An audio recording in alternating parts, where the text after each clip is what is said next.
پہ جاری کرے، اپنے ایمان کی آب یاری کرے، دل پہ اللہ کا خوف طاری کرے۔ سوال یہ ہے کہ سگریٹ نوشی کا کیا حکم ہے؟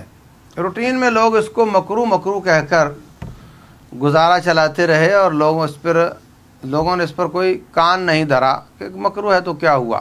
حقیقت یہ ہے کہ یہ کام حرام ہے۔ اس کے حرام ہونے کے میں آپ کو کئی دلائل دے سکتا ہوں۔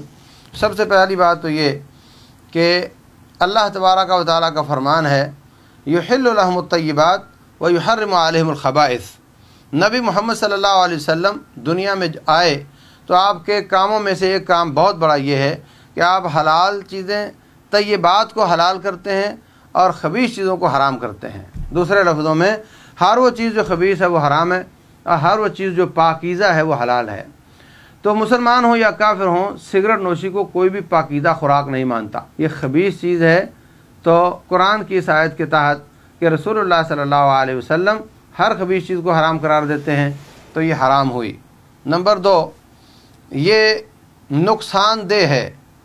اللہ تبارک و تعالیٰ نے پوری شریعت اسلامیہ میں کوئی بھی ایسی چیز حلال نہیں کی جس کا نقصان زیادہ اور نفع کم ہو۔ میں چیلنج دیتا ہوں، شریعت میں کوئی ایسی چیز کھانے کی ہو، رشتے کی ہو، معاملات کی ہو، جس کا نقصان زیادہ اور فائدہ کم ہو، اللہ نے اس کو حلال قرار نہیں دیا۔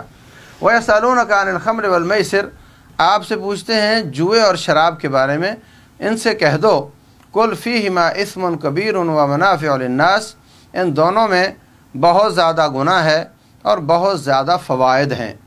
جمع کا صیغہ استعمال کیا، فوائد بہت زیادہ ہیں، لیکن جب ہم نے انالائز کیا تولا اسمہما اکبر من نفعہما، گناہ ان کے تمام فوائد سے زیادہ ہے تو ہم نے اس کو حرام کر دیا ہے۔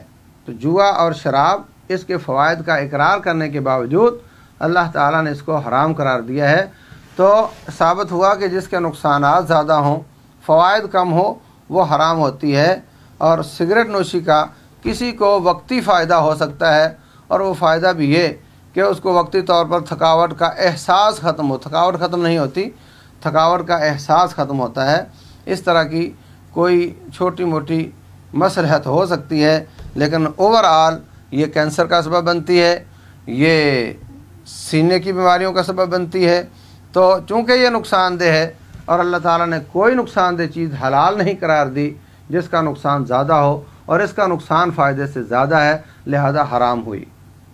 تیسری بات یہ ہے کہ یہ فضول ہے، اگر نقصان دہ بھی ہے تو فضول بھی ہے، اور اللہ تعالیٰ نے فضول خرچی کو حرام قرار دیا ہے۔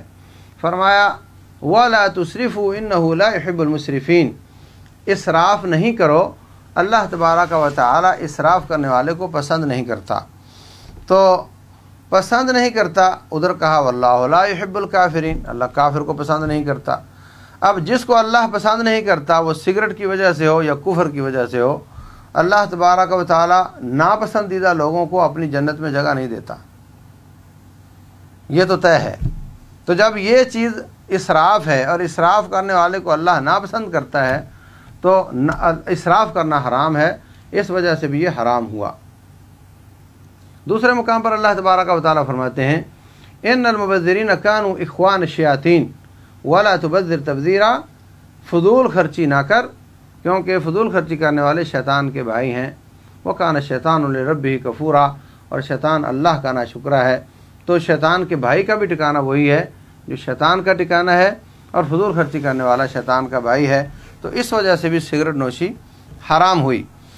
پانچویں وجہ یہ ہے کہ سگریٹ نوشی تکلیف دہ ہے، اپنے آپ کو نقصان بھی دیتا ہے، پڑوسی کو تکلیف بھی دیتا ہے۔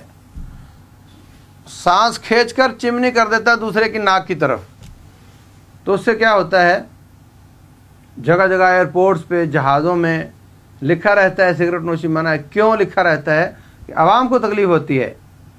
تو یہ چونکہ تکلیف دہ چیز ہے، تو تکلیف دہ چیز مسلمان کو تکلیف دینا حرام ہے، اس وجہ سے بھی حرام ہوئی۔ چھٹی وجہ اس کی یہ ہے کہ اللہ تبارک و تعالیٰ نے بدبودار چیز کو استعمال کر کے نماز پڑھنے کے لیے مسجد میں آنا منع قرار دیا ہے۔ فرمایا جو آدمی پیاز کچا یا لہسن کھا کر مسجد میں نہ آئے، فلا یقربن مساجدنا یا مصلانا، ہماری مسجد میں مت آؤ، اور نماز جماعت کے ساتھ پڑھنا لازم ہے، اور یہ بدبودار چیز کھا کر آپ جا نہیں سکتے، تو آپ ایک لازمی کام میں جو چیز رکاوٹ بنتی ہے وہ حرام ہے۔ جب پیاز کی بدبو والا نہیں جا سکتا تو سگریٹ والے کی تو دائمی قسم کی بدبو ہوتی ہے، وہ کیسے جا سکتا ہے؟ قطعی طور پر جائز نہیں ہے۔ اس کے علاوہ اور بھی اسباب ہیں، جیسا آپ زر مبادلہ کافروں کو دے رہے ہیں، زیادہ کمپنیاں کافروں کی ہیں، اور اس وجہ سے مسلمانوں کی معیشت ڈوب رہی ہے، مسلمان مقروض ہو رہے ہیں، مسلمانوں کے ساتھ کتنا بڑا دھوکہ ہے۔ ایسی کمپنیاں جو ملٹی نیشنل ہیں اور وہ فضول کے زمرے میں کم از کم آتی ہیں، اور مسلمانوں کو اس کی لت ڈالی جا رہی ہے، لت پڑ گئی تو اب یہ اس کو استعمال کرتے ہیں اور ملک کا زر مبادلہ باہر جاتا ہے۔ اس وجہ سے بھی یہ کوئی اچھا کام نہیں ہے۔ واللہ اعلم۔